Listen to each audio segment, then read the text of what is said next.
Malemgi oina saknairaba wakhalon manaba lebaksing punsinduna G20 Summit lisingani kulhumdoi Bharat na yumbu oiduna sakhwat thorang kayagi maikeida semgat sagat minaba haiba wakhalon da pangthoki. Ministry of External Affairs ki makhada One Earth, One Family, One Future haiba theme da pangthokiba G20 Summit ki saru amoina haukiva February 13 lisingani kulhumdoi dagi February 18 da numit humni chupna Manipur da su pangthoki. Business 20 haina pangthokiba thorom adugi maru oina khana nainakiba singdi opportunities for multilateral business partnership, tourism, healthcare and handloom asini. Confederation of Indian Industry ki matengna numit humni chupna Manipur da pangthokiba B20 thorom adu haudokpada Ministry of Commerce and Industry, Ministry of External Affairs, Manipur ki Chief Minister, Government of India ki Joint Secretary amadi Confederation of Indian Industry North East Council ki members na chingba saknairaba kaya saruk yaki. Commerce and Industry ki Minister of State Sri Som Prakash na phongdokibada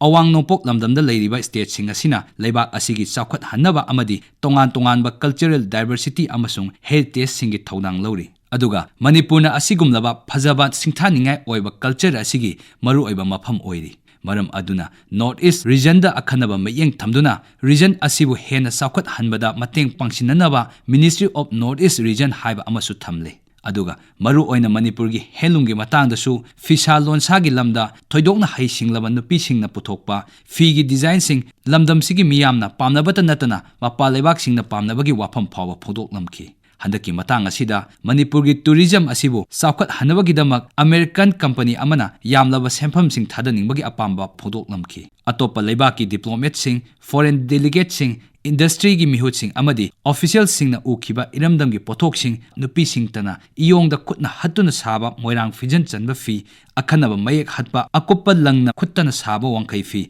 maduda hatliba inat ki oiba akhanaba mayek sing amadi khwangda saba lamdam sigi firol sing asini. Firol sing asi karamna sai haiba sandokna malemda khanghanbi basu maru oi. Malemgi atopa mafamda laitaba nupi sing tana phamba ima kaithel asida lamdam sigi helungi pothok sing yonda punamak sing adu lakliba malemgi saknareba sing ujakhiba aduda sunatana sangai ethnic park ta leiriba lamdam sida punna khondaminariba phurup singi yumsa yumlai kairei phurup ki oiba nat ki fijol sing khanghan uhankhiba sisu yamnama afaba thongni. Asumna lamdam sigi chawthokchaningai oiraba inat ki oiba lansing asibu muthandana semdok sadoktana ngak senduna yokhatpana lamdam sigi culture amasung tradition ngakna chachaba lamdamni haiba taklibani. Haingangda leiriba margin polo complex ta utkhiba laisemlakpadagi leijaraklaba sagol kangjai hojikna malemda polo haina sanariba masana asibu utkhiba sisu yamnamak chawthokchaningai ni. Malemgi masana ama oina sanaba yanaba haiduna fijolda kanglonda khajik semdoklabasu aikhoigi iramdamgi oina maihoroldagi chatnaraklaba sagol kangjai sanabada setpa fijet kanglon adudi mutkidanaba ngasigi mirol aikhoina section yokhatpa matam oirakli. Aduga lamdam asigi tanglaba langi khulai oiramba arambai karamna sizinai utkibadusu amukke hena saknariba singdugi pukning chingsinkibadusu pukning nungsiba laibak phaba tangkakni. Hojiki matamga chanadraba khulai oijarabasu anganba matamda arambai sina lamdam sigi mai ngaktuna iramdam asibu kalakhiba khulai singi marakta amani. Lamdam asigi tanglaba langi khulai asibu karina karamna sabano karamba yumnang tendong du sai karamna sizinagani makhal kaya sui haibagi wari wakhong khangdaba ngasigi mirol da yaudaba natte. Lamdam sigi tanglaba nat ka sagonaraklaba kangla loktak pat amadi INA complex lamdam sida khundaminariba phurup singi isai malemgi mafam amataga manadaba sathek tonganba jagoi nupa thokna sanaba law kayana yomlaba mukna amadi mukna kangjai sing asibu malemgi saknairaba kayaduna khangkiba ukhiba haibasi iramdamgi culture tradition da inak khulaba lamdam amani haiba khanghankibani. Malemgi leibak kayada amukke hena khanghaninglibadi lamdam sigi nat ka sagonaraba phanik mapan naibi masigi makhal sizinafam amadi mapanda loliba mayek singdugi wahanthok laisemlakpadagi sagonaraklaba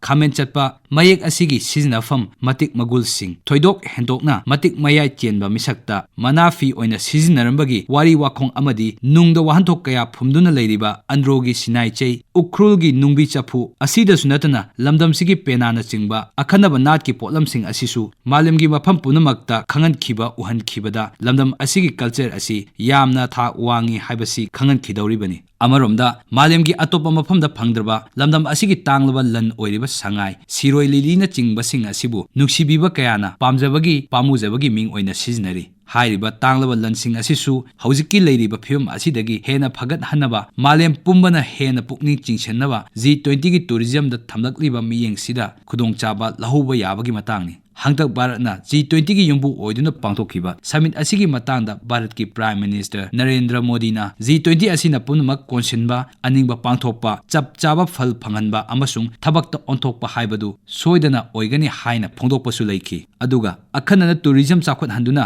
2024ꯗ ꯚꯥꯔꯠꯇ ꯃꯤꯑꯣꯏ million ꯀꯌꯥ ꯂꯝꯀꯣꯏꯕ ꯂꯥꯛꯍꯟꯕ ꯑꯃꯗꯤ ꯃꯤꯑꯣꯏ million 190 ꯃꯨꯛꯅ tourism ꯁꯦꯛꯇꯔꯗ ꯊꯕꯛ ꯐꯪꯍꯟꯕꯒ ꯂꯣꯏꯅꯅ 2030 ꯐꯥꯎꯕꯗ ꯚꯥꯔꯠꯀꯤ ꯑꯣꯏꯅ ꯑꯆꯧꯕ ꯔꯦꯚꯤꯅ꯭ꯌꯨ ꯑꯣꯏꯔꯛꯅꯕꯒꯤ ꯄꯥꯟꯗꯝꯅꯁꯨ ꯂꯩꯔꯤꯕꯅꯤ꯫ G20ꯅ ꯊꯝꯂꯛꯂꯤꯕ ꯃꯤꯠꯌꯦꯡꯁꯤꯗ ꯑꯩꯈꯣꯏꯒꯤ ꯃꯅꯤꯄꯨꯔꯒꯤ ꯑꯣꯏꯅ ꯍꯥꯟꯅꯗꯒꯤ ꯂꯩꯖꯔꯝꯂꯤꯕ ꯇꯨꯔꯤꯖꯝꯒꯤ ꯑꯣꯏꯕ ꯌꯥꯕ ꯃꯐꯝꯁꯤꯡ, ꯀꯜꯆꯔꯦꯜ ꯍꯦꯔꯤꯇꯦꯖꯁꯤꯡ, ꯅꯥꯠꯀꯤ ꯑꯃꯗꯤ ꯈꯨꯠꯁꯥ ꯍꯩꯕꯒꯤ ꯄꯣꯠꯊꯣꯛꯁꯤꯡ ꯅꯤꯡꯊꯤꯅ ꯆꯥꯎꯈꯠꯍꯟꯗꯨꯅ ꯃꯥꯂꯦꯝ ꯁꯤꯟꯕ ꯊꯨꯡꯅ ꯌꯧꯍꯟꯈꯤꯅꯕꯒꯤ ꯈꯨꯗꯣꯡꯆꯥꯕ ꯂꯧꯍꯧꯅꯕ ꯍꯣꯠꯅꯕ ꯇꯉꯥꯏ ꯐꯗꯦ꯫